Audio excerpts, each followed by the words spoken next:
Good evening, everyone. I hope I'm audible. I hope all of you can hear me clearly. Thanks for the confirmations. Thank you all for joining us today.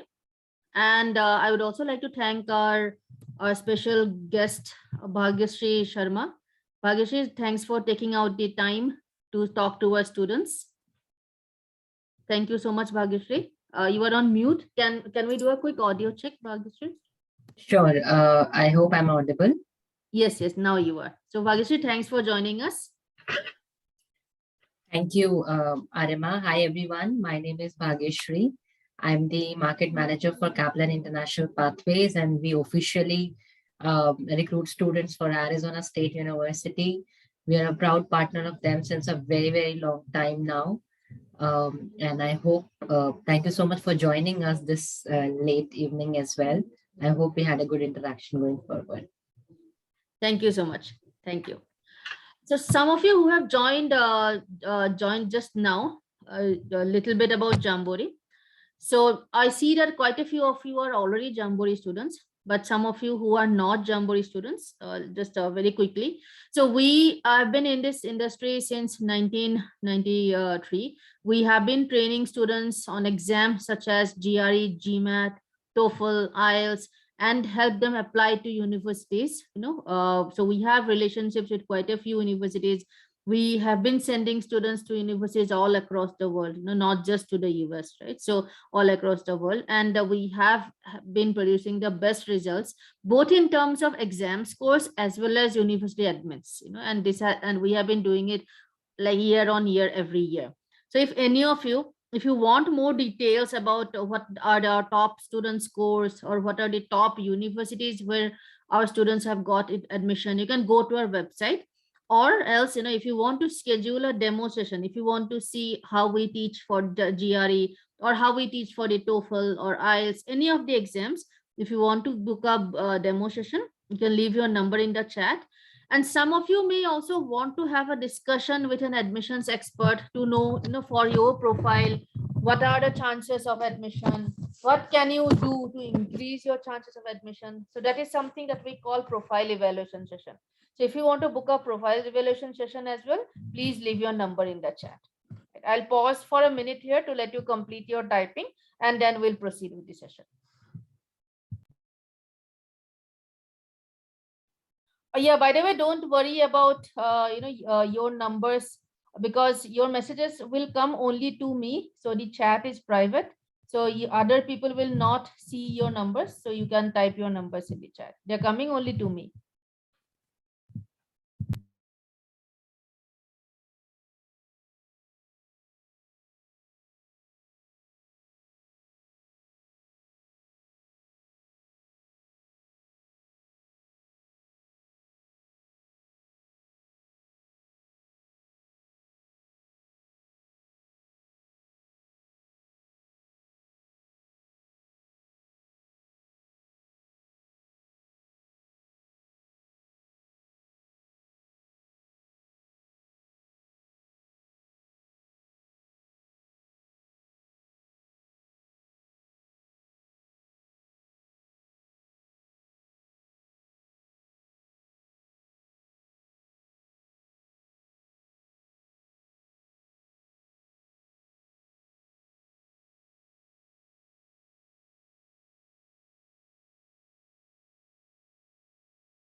All right.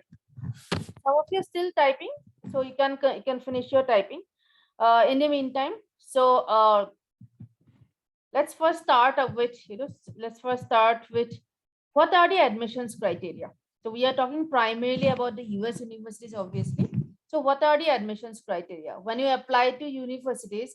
What do they look at? How do they decide? How do they take that decision about whether to give you the admission offer or whether to reject you, right? So now, the first step is the standardized test. In this category, you have the GRE exam and the TOEFL IELTS exam, right? And now this is where there's a lot of communication, lot of conversation happening. Everybody knows that you have to give the language test. You have to take either the TOEFL or the IELTS. So this is still mandatory, right? So because you guys are non-native English speaking citizens, so you will have to take a language test, either the TOEFL or the IELTS. Now the question mark of late is around GRE, and I think that is why a lot of you are in this session as well. That why are the US universities actually waiving off GRE requirement?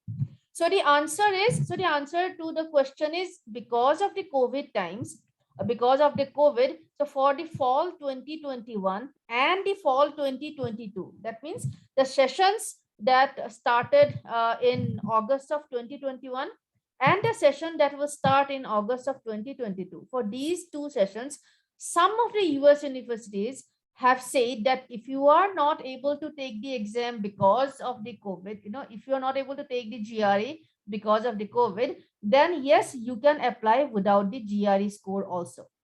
So there are a handful of such universities. So that is the fact. So the answer is, are there any US universities where you can apply to without the GRE score? The answer is yes. Right? There are universities in the US where you do not need the GRE scores to apply. Right? So that is an answer. But the next part is, right, for if you are targeting the sessions of 2023, then universities are now bringing back the GRE, right? There were universities where for the fall 2021 session they had said that yes, you can apply without the GRE score. But for 2023 they now need the GRE scores. So it is depends on which session you are targeting. Moreover, there are also universities, you can go and check their website yourself, and this is primarily with the top 50 universities, like a university such as University of Texas Austin, so to say. So for if you go to their website, if you go to the GRE segment, you will see this. So they are saying that because of COVID, for fall 2022, that means the semester starting August of 2022, you can apply without the GRE score. However, for international students who submit good GRE scores will be given preference. And that is the language of most of the universities. Yes, if you could not take the GRE exam because of COVID, you can apply without the GRE score. However, for international students who submit good GRE scores, they will be given preference for admission. Right? So Bhagyashree, here I would request you to come in and can you tell us, I mean, you deal with a lot of international universities, you look at the admissions of, of Arizona State and a lot more of the US universities as well. You are from that domain, so to say. So with Arizona State University, it has been one of those universities which has been pretty steadfast that no, for international students, we will need the GRE score. COVID, yes, but GRE is an exam that you can now take from your home also. So there is no excuse of test centers getting closed. There is no excuse of test centers getting shut down. So for international students, we will need the GRE score. So Arizona State has been it's one of the top tech colleges, and it has been pretty steadfast in its requirement. So can you tell us, why that's the case? Of course. So in fact, I mean, this has been always a question, especially after COVID, wherein the students are asking, why we have come back to GRE. So we need to understand that, a lot of times your applications, and especially with Arizona State University, they've been decided by the ASU admissions, the faculty of that particular department. So they have certain criterias wherein they kind of decide that, okay, this profile is, we're going to take forward and get the students in our classes in. GRE is, of course, used as an indicator to see whether the student is ready for a graduate level coursework or not. So a lot of times students who don't understand the basic concept that why GRE is required, you need to understand that GRE has been designed in such a way that kind of give an idea to the faculty and the admissions that whether you are ready for a US graduate level coursework or not. uh, ASU was always pretty, quite adamant or stringent, I would say, wherein it comes to GRE. We did waive off a lot of, um, for a lot of programs, we did waive off the GRE requirements during the COVID, but now we are back to the same wherein, in fact, during the COVID also, I'll say that for our competitive programs like business analytics, computer science, software engineering, we didn't waive off the GRE requirement because it kind of, become easy for the faculty also to understand, okay, this is a student. We do say that, we kind of give a holistic approach to the profile, but then again, during into that holistic approach also, GRE is one of the mandatory and an important factor to make your application stand out of the other applicants.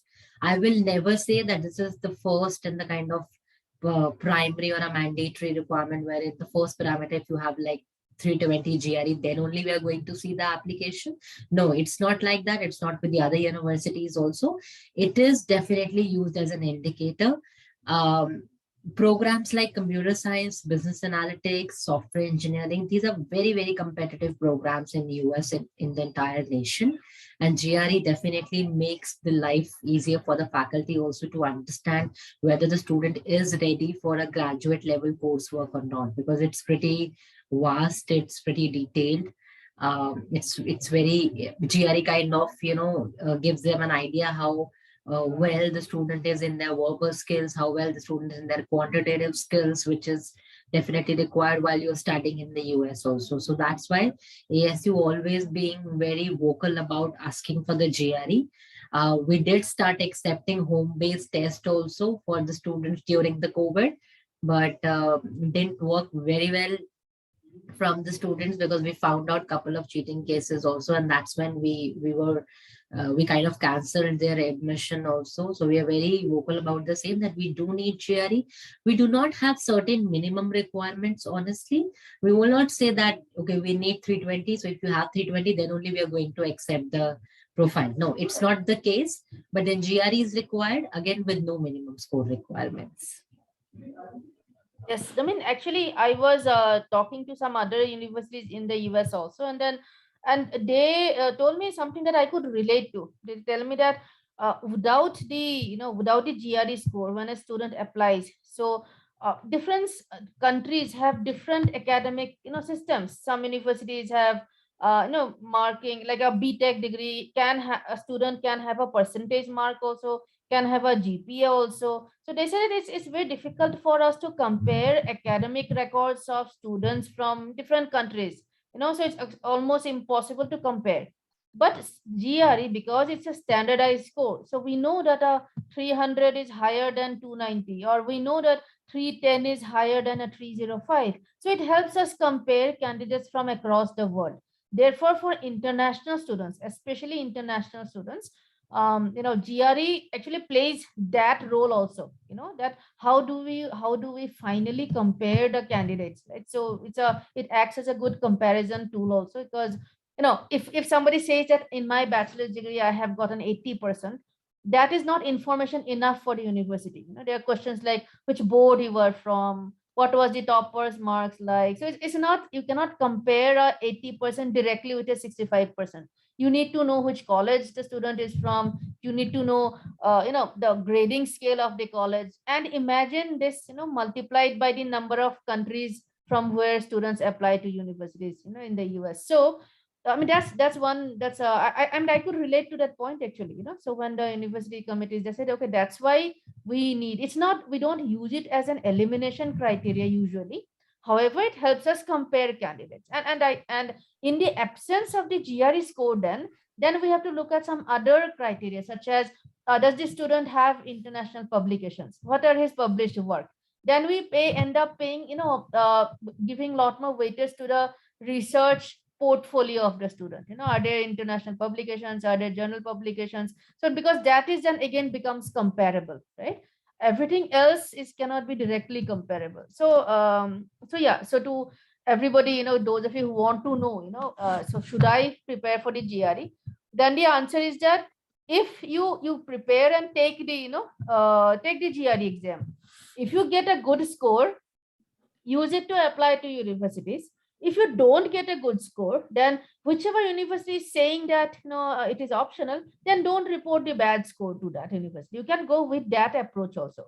However, if you can check out the university website, there's a lot of information in social media, etc. But if you go to the university websites and check their information, they would even the universities which are saying that we are waiving off GRE requirement for fall 2022, they are also saying that for international students, a strong GRE score will give you preference over other candidates. So do keep that in mind.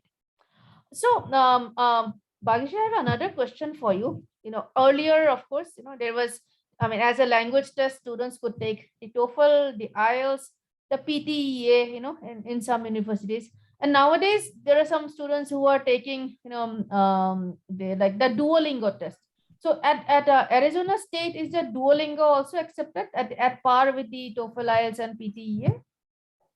It is absolutely acceptable considering the situation that we are into right now. We were during the COVID.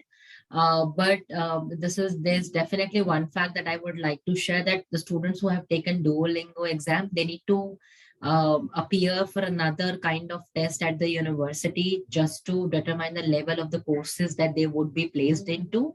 So it's not like that Duolingo is not acceptable. It is definitely for the admission. In fact, would be considered equal with TOEFL and IELTS also. But then students who are taking Duolingo should be ready for another course for another test which will happen at the university to determine the course level, because it's an online test. So that's why, I mean, university have decided that we will take another kind of bridge, which is bridge test, which we call as AccuPlacer. That will determine how the student would be well placed into the coursework. So that test the students need to take. But yes, definitely acceptable.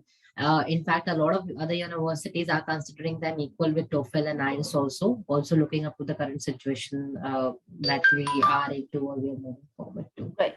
So, yeah. But the acceptance of Duolingo is still around just 20-30% of the universities. So, I mean, our advice would be that as far as possible, take TOEFL or IELTS because they're universally accepted. Even PTEA is also fine, though. They Absolutely, are also, absolutely. So my suggestion would always be, if you have time, and since we all have definitely time right now, we're just moving towards to January only. You have time to take this test, so go ahead with TOEFL IELTS also. In fact, when you go for your visas also, they pretty well understand the concept of TOEFL and IELTS. Right. Rather than Duolingo. So you have time, definitely go ahead with TOEFL, IELTS or PT.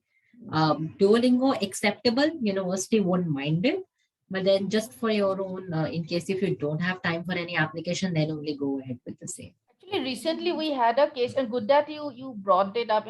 Recently we actually had this case. That a student whose the visa was rejected because the student had not taken the GRE and had taken Duolingo. So the university, the visa interviewer kind of thought that this guy is taking the easy way out. Probably he's not a serious student. Ultimately in the visa interview, you have to convince the interviewer that you are a serious student, that you are going to the US to study, not just go there and disappear, or go there and start working, etc. So the presence of a GRE score, even if it's not high, doesn't matter how high your GRE score, but the very fact that you prepared and took the exam, so that actually increases your chances of getting the visa. And Duolingo is an up and coming test, right? So maybe 2-3 years down the line, it will have the same acceptability as TOEFL or IELTS. But currently, as the situation stands, about 20-30% of the US universities accept the Duolingo, and a lot of them, like ASU, like Arizona State, a lot of them actually give conditional offers that once you go to the campus, then you have to take another language test. So if you guys anybody, if you have taken the Duolingo, I would strongly recommend that you take a TOEFL also if you have the time, just to cover the basis. That's all, and and especially if you have not taken the GRE, then you have to establish yourself as a serious student. So therefore, do So Of course. no GRE plus Duolingo is a very bad combination when it will come to visa interviews. And since we are moving out of COVID situation now, Arima, I guess it's the best way to go back to our basics, wherein TOEFL, IELTS, PT was the only options with Right. us to take this exam, and very well understood by the faculties and in fact the visa officers also. Right. So you have time, just go ahead with these tests only. Right. I mean, yeah, the visa officers, they know these exams. They are the newer exams. It will take them couple of years to kind of get a hang of them, I guess. Right. So we are talking about the admissions criteria, and we'll come back to this point too. We'll come back to this.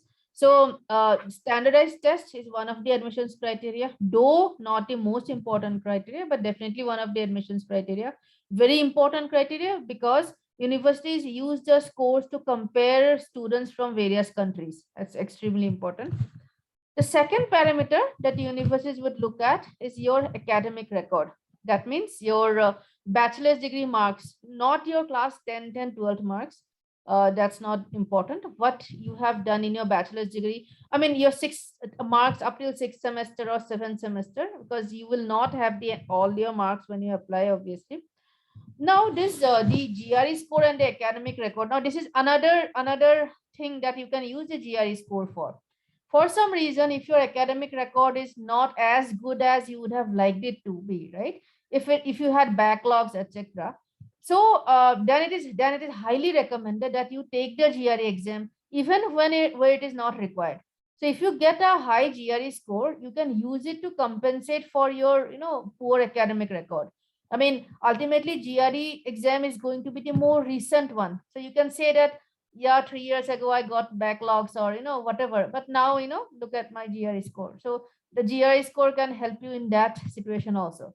So especially those of you whose academic records are not good, who have had backlogs, etc. in your first year, second year. So, having a GRE score on your profile increases your chances of admission.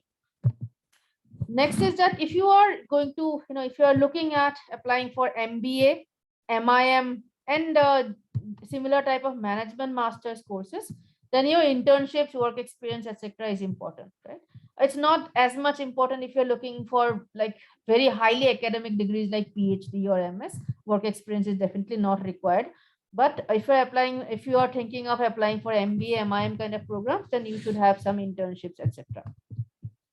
Extracurricular activities, again, very important if you are applying for the management programs, not so much for MS and PhD programs. MS and PhD programs are more academic in nature. Research work is again, this is for some universities, actually in a lot of universities for PhD, this is the most important criteria.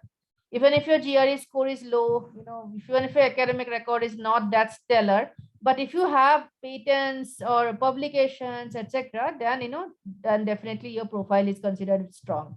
For MS as well, we get students who have paper publications, etc. So those students, it definitely increases their chances of getting scholarships, right? Ultimately, the assistantships that you would get would be mostly RA, research assistantships. And if you can showcase to the university that yes, you have experience of doing independent research or research per se, that you can write academic papers, then definitely your chances of getting, research assistantship increase. So Bhageshri, what's ASU stand, when it comes to giving assistantships or scholarships to international students for master's programs? Are there scholarships available? Yes, we do have scholarships available at undergraduate and grad level both.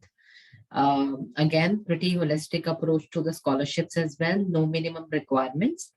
With grad, we are a little specific that we're only going to give merit-based scholarships to those students who have like kind of minimum 8.8 CGPA or let's say 88% or 93% in their bachelor's level. That is definitely which is there. But then otherwise, we are going to only consider for the scholarship on the basis of your academics and your English proficiency test scores. Research work and extracurricular activities, SOP, LORs doesn't play any kind of role in while assessing you for the scholarship. With research assistantship, teaching assistantship, it's very, very competitive at ASU.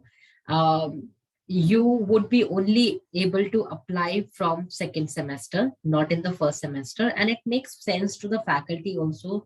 First, we will not be able to judge you whether you are an eligible person to go for research assistantship or teaching assistant just by seeing your academics, your internships, or your research papers or anything. The faculty will see your first semester performance as well. You will also be able to build up a connect with the faculty, and then only you will be able to apply for those internships or assistantships or teaching assistantships and all. So you're pretty clear with that. No RATA GAs in first semester. You can look for merit-based scholarships if you have that kind of GPS with you. So other than Arizona State, if somebody is applying to, like universities looking to get some kind of fee waiver or assistance, etc. So what would be your advice? How should they go about it? I mean, what are the things in the profile that they should be paying attention to? See, a lot of universities, honestly speaking, will assess you for the scholarship on the basis of your academics and your English proficiency only. There are very rare universities who will see your GRE scores also. You will have to check their website if there is a particular requirement, if you're looking for a waiver or a scholarship. Most of the students who are applying for aid, financial aid or any other kind of aid which university is providing, then they have specific requirements. So you'll have to check the university website only. Otherwise, merit-based scholarships are always decided on the basis of your academics and your English proficiency test scores.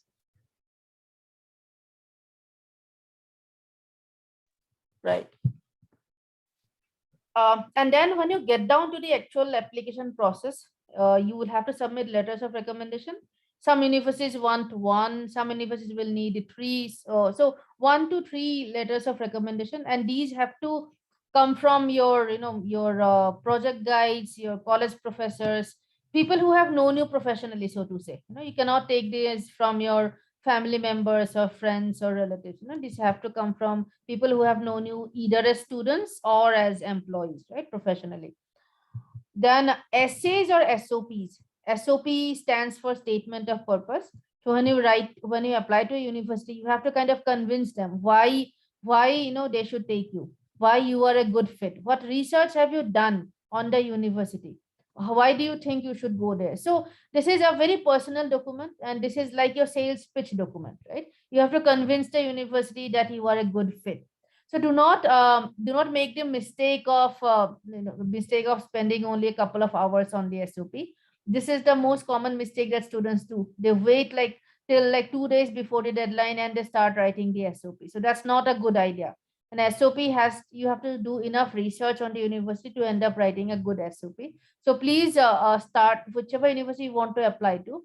Give yourself at least 4 to 5 days to work on the SOP, right? And the writing of the SOP has to be academic in nature, right? No point in writing too much about your extracurricular activities. I repeat, MS and PhD degrees are academic degrees. You have to prove that you can cope with the curriculum of the university, right? So you have to talk about what your academic accomplishments are, what kind of electives you have taken, what kind of, I don't know, projects, research work that you may have done. So the SOP is a highly technical academic document. So it's not a very generic kind of, document. So don't go by, flowery language. So you don't get points for writing, like very, very big vocabulary words. The SOP, the content has to be strong, right? So the focus of the SOP is not on the language, it's on the content. Of course, by default, you have to write grammatically correct English, but don't use your GRE vocabulary list in your SOP, as straightforward as that. Okay. So these are the admissions criteria. If you want to take a screenshot of this, you can do so. And for some programs in some universities, programs such as, let's say, maybe MIM or business analytics, some universities may have an interview as well. 90% of the universities do not have interviews at the master's stage.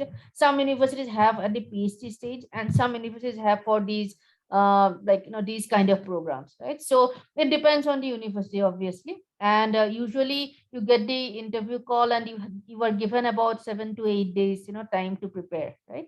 So, Bhagyashree, at Arizona State, are there any programs where an interview is required as a part of the admissions stage?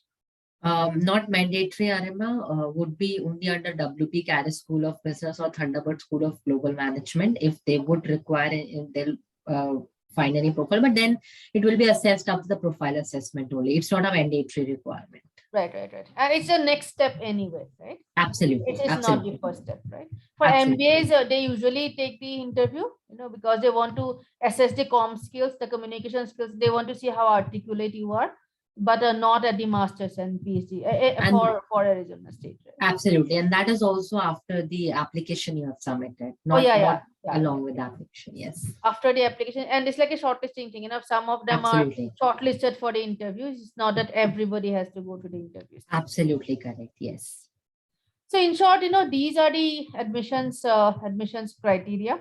The question is that, is GRE waived off in the US universities for 2022? The answer is yes. Some of the universities have waived off the requirement, so yes, the answer in some, but the point to remember is that, number one, for international students, even those universities, they will give preference to students who have high GRE scores or who have good GRE scores. Number two, when you apply for your visa, then having a GRE score on your file presents you to the visa interviewer as a serious student. And number three, if your academic record is not that good, if you have had backlogs in the past, etc., then having a good GRE score will help you compensate for your poor academics. So your strategy should be to give your best, take the GRE exam, and once you get the score, then decide. If your GRE score is very low, let's say you get a 270 maybe, or 260, then obviously don't report it to the universities. But if it is a good score, anything more than 300, then use it to apply to the universities, even to the universities where there is a waiver for the fall 2022 intake. Also, please remember that majority of those universities which had waived off for fall 2022, now they want it for 2023. That exception was made for 2021 and 2022, right? So for 2023 intake, so just it is required by majority of the universities. Please do your research. Don't go by what is like being said on the internet, etc., or forums, or please go, if you have a particular university in mind, go to their website and check yourself, right? Don't believe in rumors. Bhagyashree, you want to add something to that? No, absolutely. I just want to add one point just about SOP. I mean, Arima has clearly explained that, SOP definitely not flurry words that they're going to see, or they're going to check how many words you have used from your GRE vocabulary. Another thing that has been coming up in ASU is very particular about saying we do check whether the SOP is plagiarized or not. So, I mean, do not kind of, copy it from Google or from anywhere. Just write it in your own words, the best way that you want to present yourself. Plagiarism is not at all acceptable. It will delay your application no matter what. The admission officers will keep on coming back to you and asking that your SOP is plagiarized. So the best way is do not copy it. As Arima said, that it should be grammatically correct and it should be explained in your own words. That's the only motive. That's what the faculty, because faculty wants to know your ambitions, your aim as a person, and why you wanted to join a person, rather than saying how good words you are using, or how well you are writing it or not. It should be grammatically correct, absolutely, but it should be in your own. It should present you. So SOP is your representation, basically. Right. And actually, all the universities have this anti-plagiarism software. So please do not use the templates from the internet. Sometimes we get students who use a template from internet and just change a few words. So that is a sure shot way of getting a rejection. Absolutely. So because you will be rejected if your SOP is plagiarized, you will get rejected. Nobody can. Yeah, that's going to definitely lead to a rejection. So actually, that's all from our end, and we'll be happy to take questions now. Those of you who have no questions, or if you want to schedule a detailed profile evaluation session with us, any of you, then you can leave your number in the chat and we can have a more one-on-one session, right, to with you to understand what you need for the colleges that you have in mind. Is the GRE will having a GRE score help, etc., etc. You can leave your you can leave your number in the chat. And if you have any question, then please raise your hand. I will give you mic access and then you can ask your question directly, either to Bhagyashree or to us. And if you do not have any questions, feel free to leave. I'll take a couple of questions from the chat right now. There's somebody who's asking that, do we need to go for both type of exams, IELTS, TOEFL and GRE? See, both these exams are actually, they serve different purposes. The GRE is to see, GRE exam is to see how you are as a student, whether you can cope with the curriculum or not. IELTS, TOEFL, these are language exams. Because we are from a non-native English speaking country, we need to prove to the university that we will be able to understand what the professors are teaching. As simple as that. So IELTS and TOEFL is your language proficiency test, and GRE is more like your, your aptitude test. So yes, you will need both these exams. Then Prayash question, how do I stand with a score of TOEFL score of 79? 79, a lot of universities have a cutoff of 80, but I have seen students get admission with 79 also. It's not a, I mean, if you have a good verbal score in your GRE and if your academics are good, then I think I have seen students getting admission with 79 as well. Okay, so now we'll take some questions from Rishi Raj. You can unmute yourself and ask your question. Hello. Yeah, hi Rishi Raj. I had a question because recently in the last few months, I've been checking the size of a lot of universities in the US, and in certain, like I'm actually interested for a aerospace program in the US. So in some of the universities that I've seen, like the ones especially in California, like UCLA and Berkeley and Stanford and Caltech, these colleges. So in some of them, the requirement for GRE was optional a few months back. But now recently I've been checking in the last couple of weeks and they have actually removed GRE completely. And they've said that GRE scores will not be accepted. So, I mean, I just wanted to confirm whether this understanding, I mean, if some of the California, yes, some of the California schools, the UCs, not so much Stanford, but the UCs, they have become test blind at the both undergrad and grad level. But I would strongly recommend you to write to the universities and find out. Tell them, specify that you are an international student with bachelor's degrees, at an international institute. Write that, right? But yes, some of them have, the UCs have become test blind. Okay. Thank you.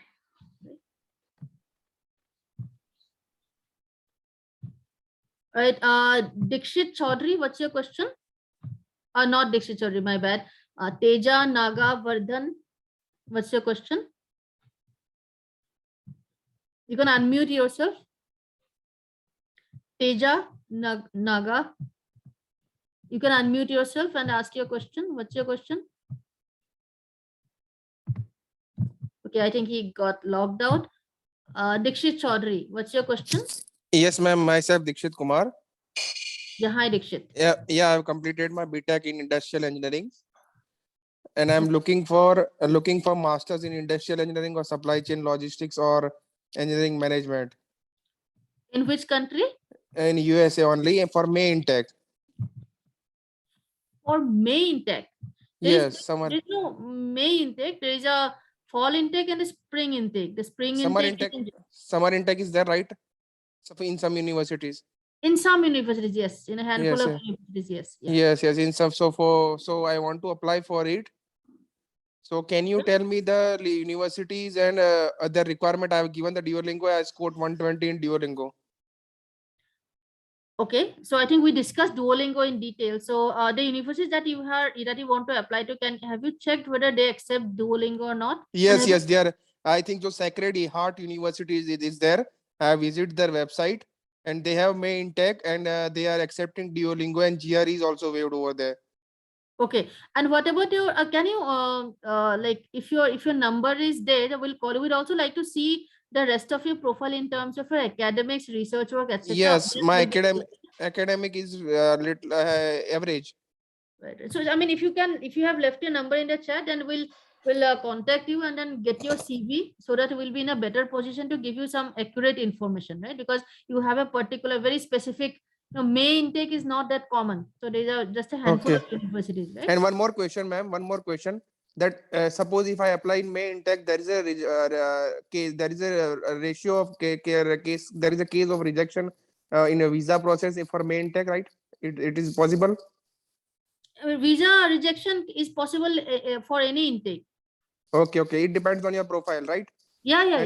And they know that the student have given GRE or IELTS or Duolingo or any examination. See, usually if you have taken the exam, then you will anyway be giving this course, and they will ask you, They okay, but they didn't have that information, written information that the student have given or not. It depends No. on the interview. It depends on the Right. interview, right? It depends on the interviewer. Yes. Okay. So they depends on him that if he wishes to ask, then he can ask you, right? Exactly. Yes. Okay. Okay. Thank you, ma'am. I have Right. written my number, and you can We'll call contact you. me. Where are you Okay. from, Dikshit? I am from Gandhinagar. Okay. All right. Thanks. Right. So somebody wants to know what are the spring, summer intake. Okay. Spring intake is when you start your classes here from January. So that's the semester. Fall intake is when the classes start from August, and summer intake is May. And that's very few universities have May intake. All the universities in the US, they take students in fall. About 50% of the universities also take students in spring. So spring is not like that common. So if you are looking for PhD programs, then very few universities will take students in the spring intake. But fall is the most common intake. So and that is when a lot of the scholarships, etc., are also available, because that is the most common intake. May, very few universities. Spring, about 50% of the universities, right? So somebody wants to know, will the profiles of international students be evaluated against other international students or native students also? So Bhagyashree, I will let you take this because you know about how Arizona State evaluates. So please, can you enlighten us? Sure. So basically, a faculty or a department decide what kind of class they want, and we as universities, US universities does ensure that we do have a diverse classroom wherein we have every kind of students from a lot of nationalities. So at times, definitely it is compared that we wanted to take this student or that student in terms of having the diversity, but it is not like that if both of the students are good, so we are going to still select one student and will reject the other student. No, if even if there are, university's first aim is to have a diverse classroom so that the other students are also learning from that one student, and that one student is also learning from the other students himself. So that is always an aim when the university want to have a diverse classroom. But it is definitely there that at times profiles are compared. So for example, you'll see that if a student has 329 GRE, the other student will have also A and B will have both the same GRE scores, same pretty academic scores. Similarly, pretty same kind of SOPs or aim what they have in their life, and that respect to kind of know how they are as a personality. It's not like if both the students are good, the university is going to reject one. No, they will keep in both the student. But then let's say if there is one student who is like comparatively better than or slightly better than B, then definitely that student will be selected. So not to a larger extent it would be compared, but yes, to some extent to maintain that kind of class diverse structure, which all international universities does have a name, and that's why it called as that, you kind of become a global person, you got a global exposure when you study in the other destinations. So that's why to maintain that, the universities does compare the profiles. And just to add to that, Indians and Chinese are they had a maximum number of, they comprise of the majority of the international, student community, right? So So if a student from, okay, like his Zimbabwe, if he can get admission with a 270 GRE score, so to say, and average academics, somebody from China or India would need far higher, because you will have Correct. to beat out your compatriots. Your first level of competition will be other applicants from India, because universities will not fill their entire classes with Indians and Chinese, right? So being from a country from where not too many students apply is an advantage. Is that a fair statement, Bhagyashree? Absolutely, absolutely. I 100% agree with you here. Right, so it has been really, I think, Bhagyashree, we learned a lot. Thank you for your insights. And guys, that's all the time we have for now. I hope we were able to answer your questions.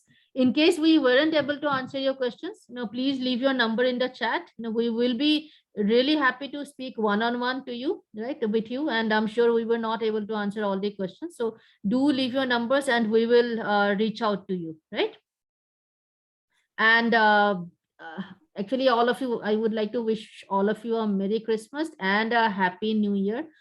I hope 2022 will be better than the last 2 years.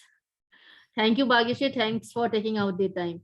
Thank you so much, Arima. And I also would like to wish everyone a very happy Christmas and a New Year as well on behalf of Arizona State University also. I wish this year bring a lot of good health, happiness to you and to your families. Good luck for your applications, even if you're for 22, 23. Submit your applications on time, and thank you so much for joining us today. Thank you so much. Those of you who want to apply for fall 2022, there's still lots of universities available, right? So Yes. we will be anyway calling you. Those of you who have left your numbers, we'll be calling you. We'll be happy to give you options for 2022 universities that you can apply to right now also. So yes, looking forward to speaking to you guys. I would look forward to speaking to you guys. Thanks, everyone. Thank you, everyone.